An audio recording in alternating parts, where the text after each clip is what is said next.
Olá, eu sou Ranieri Salles e este é o programa Nisto Cremos, as grandes verdades da Bíblia. Estamos começando hoje uma maratona de estudo da Palavra de Deus. Vamos analisar com profundidade, ao mesmo tempo de forma simples e objetiva, os mais belos e importantes assuntos da Bíblia.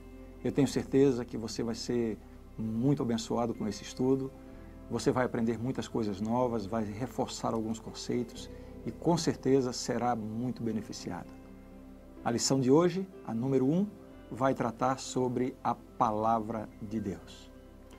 Para os cristãos mais conservadores, a Bíblia foi escrita num período de aproximadamente 1.600 anos, por aproximadamente 40 pessoas. Os primeiros livros foram escritos por Moisés, por volta de 1400 a.C., enquanto os últimos escritos dos apóstolos podem ser datados do primeiro século depois de Cristo. Como se vê, as Escrituras não vieram do céu prontinhas, embrulhadas para presente e entregues à humanidade. Os 66 livros da Bíblia estão divididos em duas grandes seções: o Antigo Testamento, com 39 livros, e o Novo Testamento, composto por 27 livros. O Antigo Testamento escrito em hebraico, com algumas porções em aramaico. E os 27 livros do Novo Testamento foram escritos em grego, o chamado grego koiné, ou grego comum. Os livros da Bíblia podem ser divididos de várias formas e um dos critérios para se organizarem os livros é o critério literário. Assim, nós temos as seguintes divisões, obedecendo ao critério literário. No Antigo Testamento, os livros da lei, Gênesis, Êxodo, Levítico, Números, Deuteronômio, os livros históricos, e aí está a relação dos livros históricos, depois os livros poéticos, aqueles que foram escritos em forma de poesia, né, livros belíssimos como o livro de Jó, os Salmos, os Provérbios, né. Depois temos os livros proféticos, divididos em dois grupos, os chamados profetas maiores, não porque esses profetas tenham sido maiores em si, mas porque o conteúdo dos seus respectivos livros é mais abrangente. São os profetas Isaías, Jeremias, o livro das Lamentações de Jeremias, Ezequiel e Daniel. E também os profetas menores, eu vou citar alguns deles: Oséias, Joel, Amós, Obadias, Jonas, Miqueias, etc. No Novo Testamento, a divisão pode ser feita da seguinte forma: o Novo Testamento começa com os evangelhos, também chamados de livros biográficos. São os livros que contam a história da vida e do ministério de Jesus. São os evangelhos de São Mateus, São Marcos, São Lucas e São João. Em seguida, temos Atos dos Apóstolos, um livro histórico contando o início da igreja cristã. Depois, as cartas ou epístolas, que podem ser divididas também em dois grupos: as epístolas paulinas, ou seja, foram escritas pelo apóstolo Paulo, algumas delas Romanos, Coríntios, Gálatas, Efésios, etc. E as chamadas epístolas gerais. Hebreus, ninguém sabe com segurança quem é o seu autor, embora as evidências apontem para que seja Paulo. Tiago, Pedro, João e Judas, né? Alguns deles escreveram mais de uma. Temos 1º e 2 Pedro, 1º, 2º e 3º João. E, finalmente, o livro do Apocalipse, também considerado um livro profético. Agora eu quero mostrar para você algumas estatísticas interessantes sobre a Bíblia. Veja, algumas delas eu já mencionei, inclusive. São 40 autores, aproximadamente. A sua composição demorou cerca de 1.600 anos, desde que o primeiro livro foi escrito até que o último livro foi escrito. São, como já mencionei também, 66 livros, 39 no Antigo Testamento, 27 no Novo Testamento. Agora veja só, são 1.189 capítulos, sendo 929 no Antigo Testamento e 260 no Novo Testamento. 31.101 versículos, 783.137 palavras. E, por uma curiosidade, o versículo central da Bíblia é o Salmo 118, verso 8. Aliás, é muito interessante nós vermos qual é a mensagem do Salmo 118, verso 8, exatamente o versículo central da Bíblia. Eu convido você para depois ler esse salmo e ver que mensagem bonita, bem apropriado para ocupar o centro da Bíblia, né? E algumas pessoas resolveram calcular quanto tempo se levaria para a leitura da Bíblia. E vejam só aí as estatísticas, né? O Antigo Testamento pode ser lido em 38 horas. O Novo Testamento em 12 horas. Se for ler em voz alta, a Bíblia completa poderá ser lida em 70 horas ininterruptas. Muito bem, vamos continuar agora nosso estudo sobre a Bíblia e ver algumas informações muito importantes para a nossa compreensão a respeito desse livro tão bonito, ao mesmo tempo tão polêmico e certamente muito interessante para todos nós. Me acompanhe no estudo.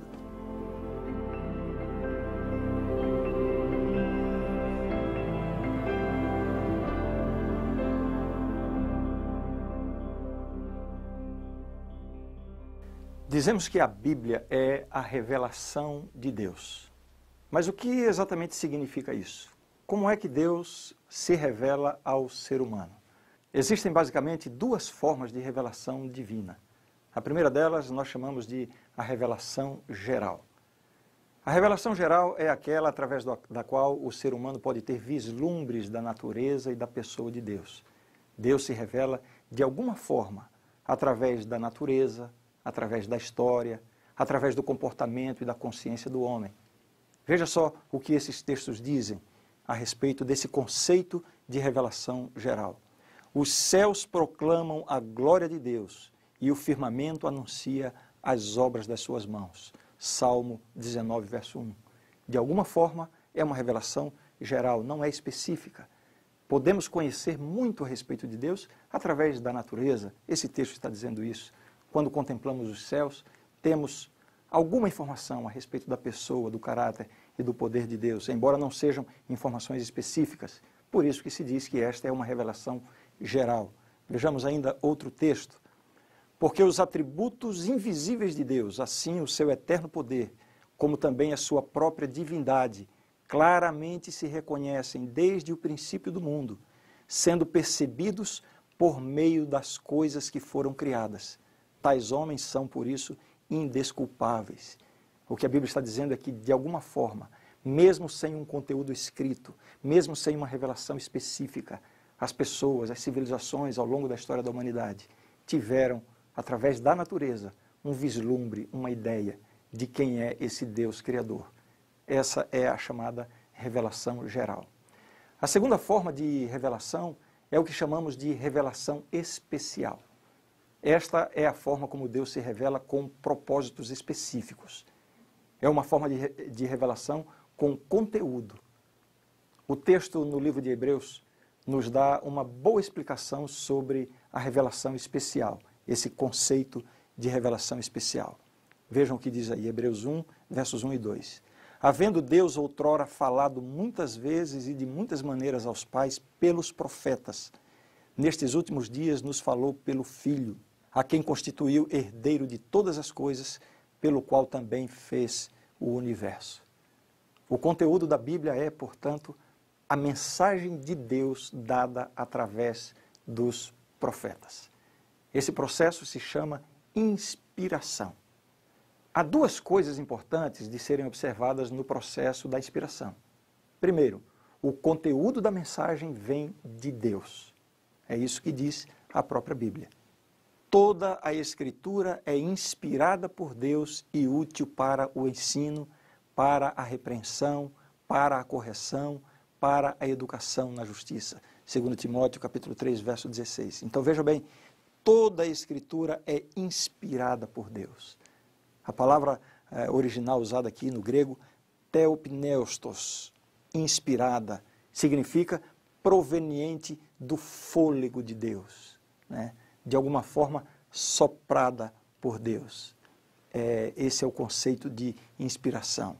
Um outro texto, 2 Pedro 1, 21, diz assim, porque nunca jamais qualquer profecia foi dada por vontade humana, entretanto homens santos falaram da parte de Deus, movidos pelo Espírito Santo.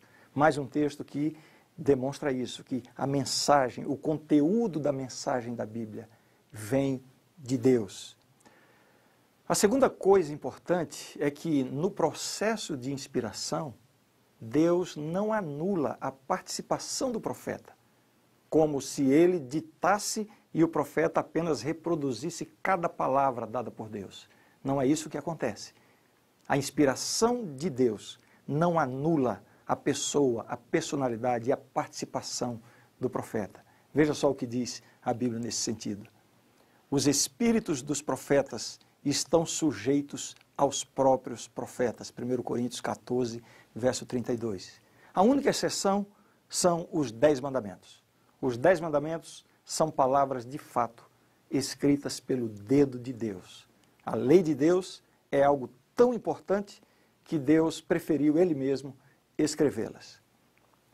Isso significa que os profetas traduziram estas revelações em linguagem humana, com todas as limitações e imperfeições a que o ser humano está sujeito, sem, contudo, deixar de ser o testemunho de Deus.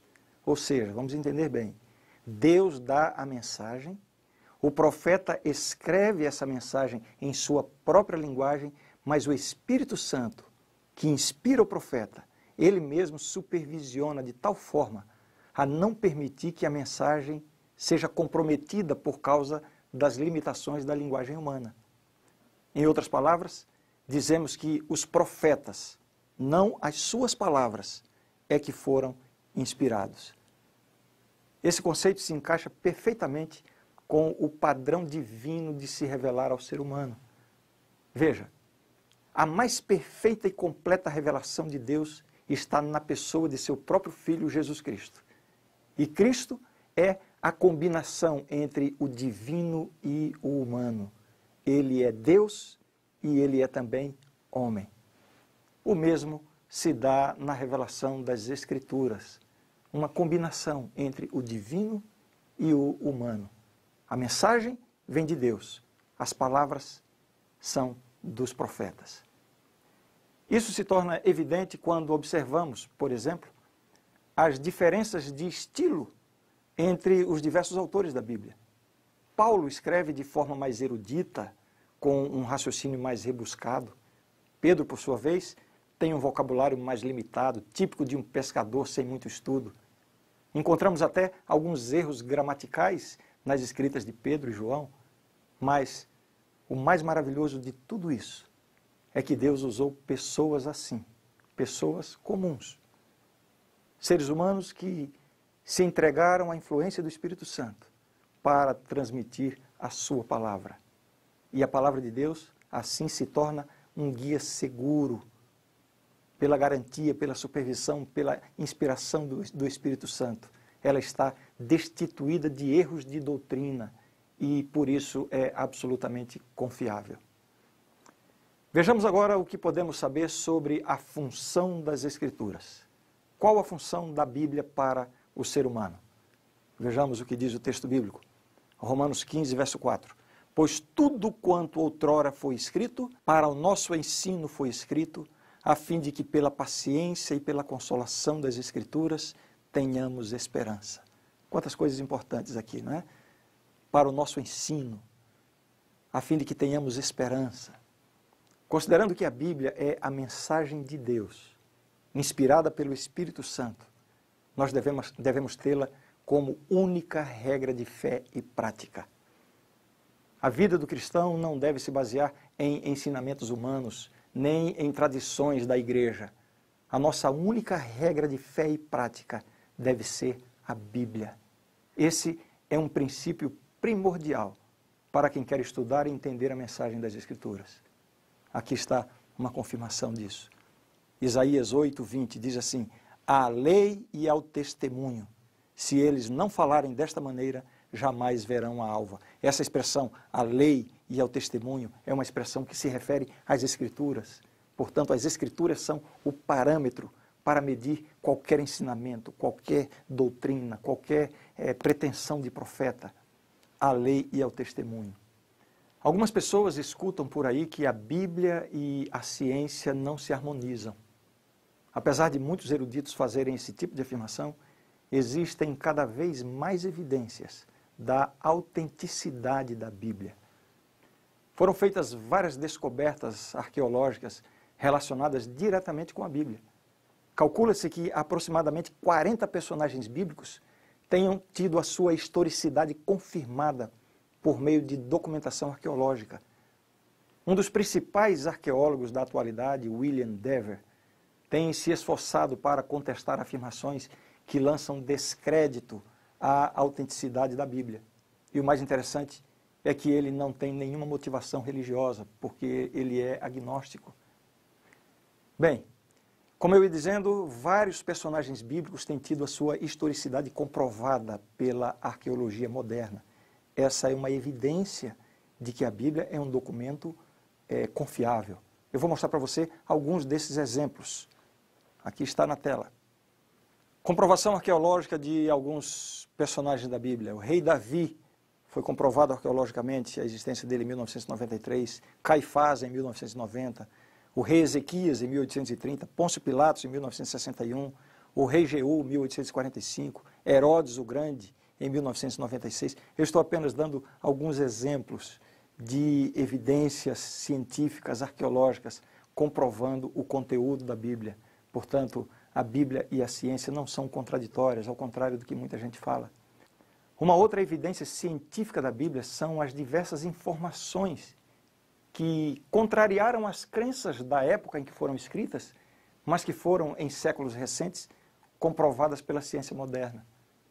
Veja somente algumas delas. Gênesis capítulo 15, verso 5, afirma que as estrelas são incontáveis e acreditava-se que eram apenas alguns bilhares.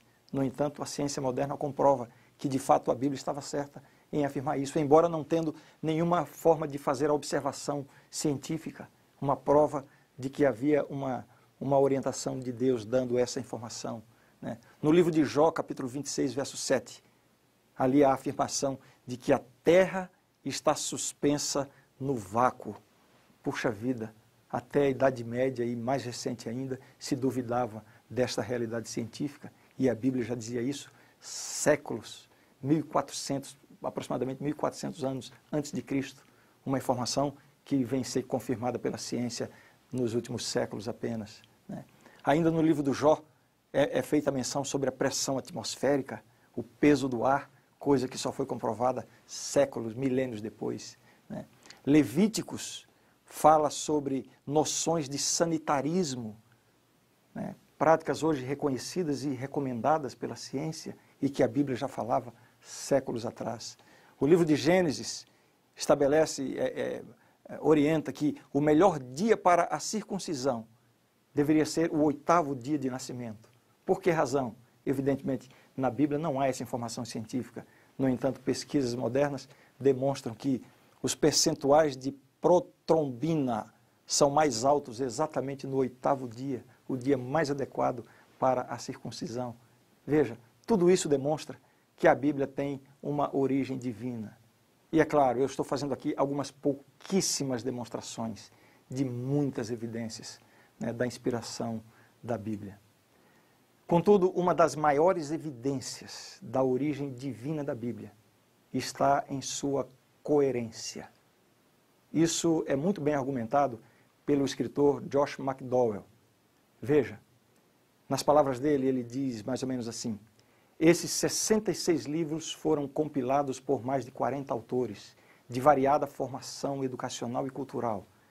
Josué era general, Daniel, primeiro-ministro, Neemias, servo na corte, Amós, boiadeiro, Lucas, médico, Paulo, doutor da lei, Pedro e João eram pescadores. Os livros da Bíblia foram compilados em diversos lugares e culturas. Ezequiel escreveu a sua obra no cativeiro da Babilônia. Paulo, por sua vez, escreveu algumas de suas cartas na prisão em Roma. Davi, o rei Davi, escreveu alguns dos salmos enquanto era fugitivo no deserto. O profeta Jeremias escreveu enquanto se encontrava no calabouço. Os livros foram escritos em 3 diferentes continentes, a África, a Ásia e a Europa. A Bíblia foi escrita em 3 idiomas, 2 principais, hebraico e grego. Ela trata consistentemente de assuntos muito variados, como, por exemplo, a origem do universo, a existência e a natureza de Deus, a natureza e o propósito da humanidade, a origem e a extensão do mal. Veja, Seria de esperar que o resultado de tal diversidade fosse um texto caótico, cheio de contradições e distorções. Mas não é isso o que se vê na Bíblia. Ela é consistente, coerente e digna de confiança. Nenhum de seus autores é contraditório entre si. O caráter divino da Bíblia também se revela em sua maravilhosa concepção de Deus, da criação, da redenção e da natureza e destino do homem. Não encontramos essas concepções elevadas nos livros sagrados das religiões pagãs. Nos mitos da criação do Oriente Próximo, por exemplo, os deuses geralmente encontravam descanso ou eliminando deuses importunos ou criando seres humanos para trabalhar a fim de que os deuses descansassem. Uma noção distorcida da realidade.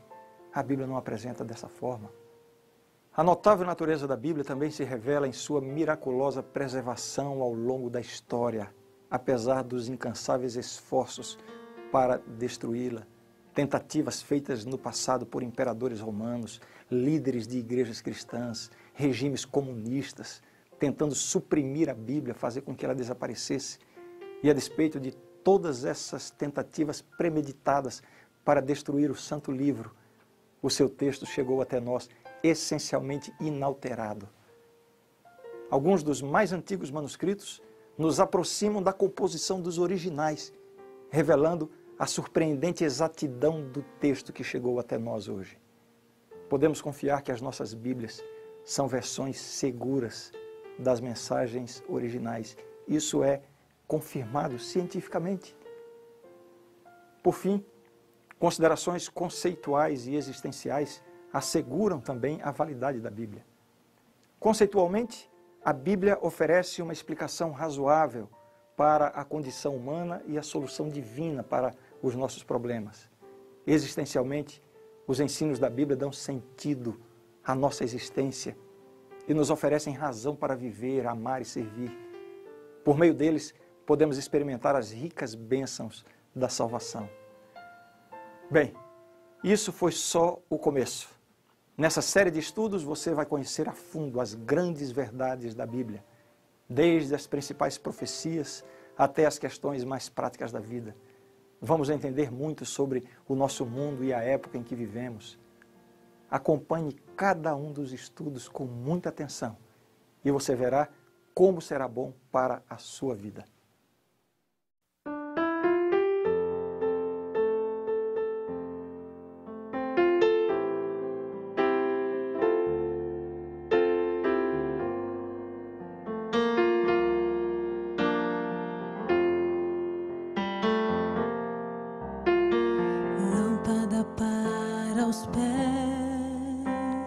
Luz para o caminho nós teremos, unidos pela palavra,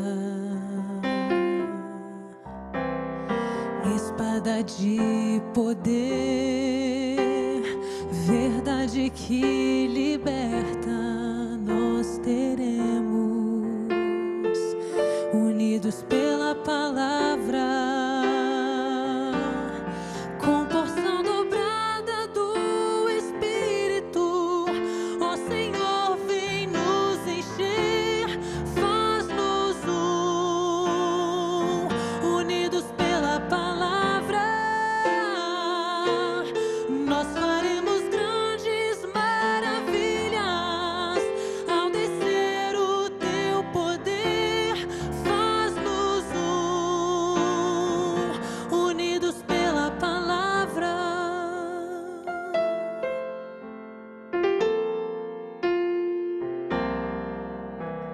Lâmpada para os pés, luz para o caminho nós teremos, unidos pela palavra, espada de poder, verdade que liberta nós teremos, unidos pela palavra,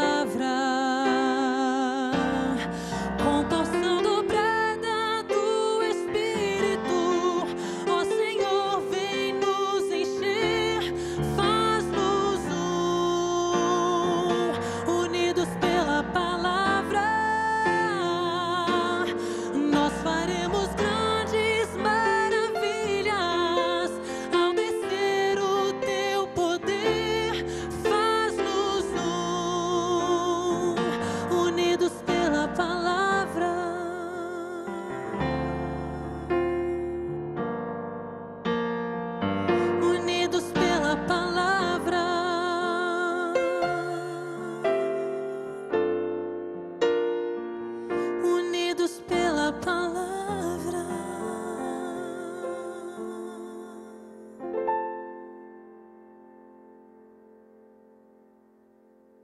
A grande verdade do estudo de hoje é esta: as Escrituras Sagradas, o Antigo e o Novo Testamento, são a palavra de Deus escrita, dada por inspiração divina por intermédio de santos homens de Deus que falaram e escreveram ao serem movidos pelo Espírito Santo.